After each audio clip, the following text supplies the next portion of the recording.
LPU ప్లేస్మెంట్ల రికార్డులు సృష్టిస్తోంది. Final year student 2.5 కోట్ల ప్యాకేజ్ పొందుతున్నారు. 1700 మందికి పైగా ఎల్పియు స్టూడెంట్స్ 10 లక్షల నుంచి 2.5 కోట్ల ప్యాకేజెస్ పొందారు. విద్యా విప్లవం ప్రారంభమైంది లవ్లీ ప్రొఫెషనల్ యూనివర్సిటీలో. ప్రజల వెన్ను విరిచే వినూత్న పథకాన్ని ఏపీ ప్రభుత్వం రాష్ట్ర వ్యాప్తంగా అమలు చేస్తోంది. ముందుగా దీన్ని హోంమంత్రి అనిత నియోజకవర్గంలో పైలట్ ప్రాజెక్టుగా ప్రారంభించిన కూటమి ప్రభుత్వం అక్కడ విజయవంతం కావడంతో రాష్ట్ర వ్యాప్తంగా అన్ని నియోజకవర్గాలకు దీన్ని విస్తరించాలన్న ఆలోచనలో ఉన్నట్లుగా తెలుస్తోంది. అనిత సొంత నియోజకవర్గంలోని రోడ్లపై ప్రయాణిస్తే చాలు నడుం విరగటం గ్యారంటీ అంటున్నారు. సూపర్ 6 గ్యారంటీలు అమలు చేయలేకపోవచ్చు, కానీ ప్రజలను నరకయాతన పెట్టడం మాత్రం గ్యారంటీగా అమలు చేస్తున్నారు. విపక్షంపై నిత్యం బురద చల్లటమే అజెండాగా పెట్టుకున్న హోంమంత్రికి అంత బురద తన నియోజకవర్గ రోడ్ల నుంచే వస్తున్నట్లుంది. హోంమంత్రి అనిత సొంత నియోజకవర్గం పాయకరావుపేటలోనివే ఈ దృశ్యాలు. గోతులు గుంతల నడుమ అక్కడక్కడ కొద్దిమేర రహదారి లాంటిది ఉన్న ఈ దృశ్యాలు చాలు అనిత నియోజకవర్గంలో రహదారులు ఎంత రాజభోగంతో వెలిగిపోతున్నాయో తెలుసుకోవటానికి. ఇక్కడి రోడ్లపై ముక్కుసూటిగా పోలేరు. సర్పిలాకార గమనంతో అటు ఇటు పాముల మెలికలు తిరుగుతూ వెళ్లాల్సిందే. ఈ క్రమంలో వాహనాలతో ఏ గుంతలోనో పడితే కాళ్లకు ఫ్రాక్చర్లు, వెన్నుముకకు బీటలు గ్యారెంటీ. నర్సీపట్నం వెళ్లే ప్రధాన రహదారి ఇది. నిత్యం వందలాది వాహనాల్లో వేలాది మంది ఈ రూట్లో ప్రయాణిస్తూ ఉంటారు. ఎన్నికలకు ముందు ఈ రహదారిని అద్దంలా తయారు చేసేస్తామన్నారు అనిత. అటు చంద్రబాబు నాయుడు అయితే అధికారంలోకి వచ్చిన తర్వాత మొదటి సంక్రాంతి కల్లా ఏపీలో రోడ్లన్నీ మెరిసిపోతాయన్నారు. అధికారంలోకి వచ్చి ఏడాది అయ్యాక చూస్తే రహదారులు అత్యంత అధ్వానంగా ఉన్నాయి. ఇక్కడ బ్రహ్మాండమైన రోడ్లు నిర్మిస్తామని అనిత శంకుస్థాపన చేశారు. అది రాళ్లకే పరిమితమైంది. ఈ రూట్లో వెళ్లే ఆటోలకు నిత్యం మరమ్మతులు చేయాల్సిన పరిస్థితి. దీంతో చాలా మంది ఆటో డ్రైవర్లు ఈ రూట్లో ఆటోలు తిప్పటం మానుకొని ఇళ్లకే పరిమితమవుతున్నారు. ద్విచక్ర వాహన చోదకులైతే ఈ రోడ్లపై గుంతల్లో పడి తీవ్ర గాయాలతో ఆసుపత్రుల పాలవుతున్నారు. వర్షాకాలం వచ్చిందంటే ఈ రహదారిపై ఇంటికో స్విమ్మింగ్ పూల్ వెలుస్తుంది.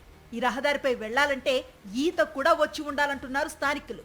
ప్రతి విషయాన్ని రాజకీయం చేస్తూ విపక్షాలపై విరుచుకుపడే హోంమంత్రి తన నియోజకవర్గ రోడ్లను మాత్రం పట్టించుకోవటం లేదు. గర్భిణీ స్త్రీలు ఈ దారంపట వెళితే ఆసుపత్రికి వెళ్లే లోపే డెలివరీ అయిపోతుంది. వృద్ధులైతే రహదారి ఎక్కితే చాలు నేరుగా ఆసుపత్రికే పోవాలి. సంక్రాంతి పండుగ నాటికల్లా గుంతలు లేని రోడ్లను ఆవిష్కరిస్తారని చంద్రబాబు ఇచ్చిన హామీ ఏమైందని పాయకరావుపేట ప్రజలు నిలదీస్తున్నారు.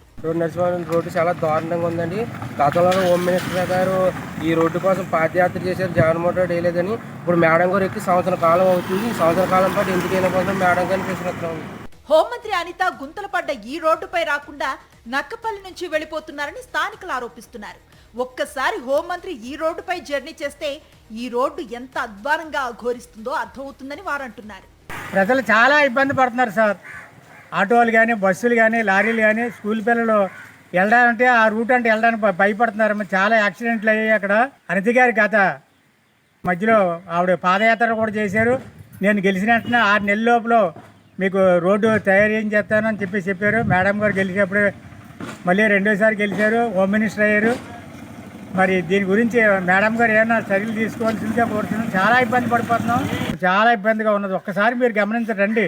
నక్కపల్లి నుంచి ఎలా వెళ్ళిపోతున్నారు మెయిన్ రోడ్, ఇలా రండి ఒక్కసారి. మేడం గారు, హోమ్ మినిస్టర్ గారు ఒకసారి వస్తే మీరే చూసినట్టుగా ఉంటుంది. ఎన్నికలకు ముందు ఈ రహదారిపై పాదయాత్ర చేసిన అనిత అధికారంలోకి వస్తే అద్భుతమైన రహదారిని నిర్మించి చూపిస్తామన్నారు. అధికారంలోకి వచ్చాక అన్ని మర్చిపోయి కాలక్షేపం చేస్తున్నారని విమర్శలు వెల్లువెత్తుతున్నాయి. ఈరోజు 1,50,000 కోట్లు వీళ్ళు ఒక సంవత్సరంలో అప్పులు చేశారు. ఇంకా ఎంత అప్పు చేయవలసి ఉందో. కానీ ఏదైనా సరే ప్రజలు మోసం చేసి వచ్చిన ఈ ప్రభుత్వం ప్రజా సంక్షేమం ఎక్కడ చేయట్లేదు. మరి ముఖ్యంగా ఈ రోడ్డు చాలా బాధాకరం. మేము తిరుగుతున్నప్పుడు కానీ ప్రజలు కానీ చాలామంది బాధపడి మా దగ్గరకు వచ్చి చెప్తున్నారు. కాబట్టి తక్షణమే ఈ రోడ్డుని బాగు చేయాలని కోరుతున్నాం. ఎన్నికల్లో ఓట్ల కోసం ఎన్నో హామీలు ఇచ్చింది టీడీపీ. అధికారంలోకి రాగానే హామీలు అటకెక్కించి జనాన్ని కష్టాల్లోకి నెట్టి తమాషా చూస్తోంది.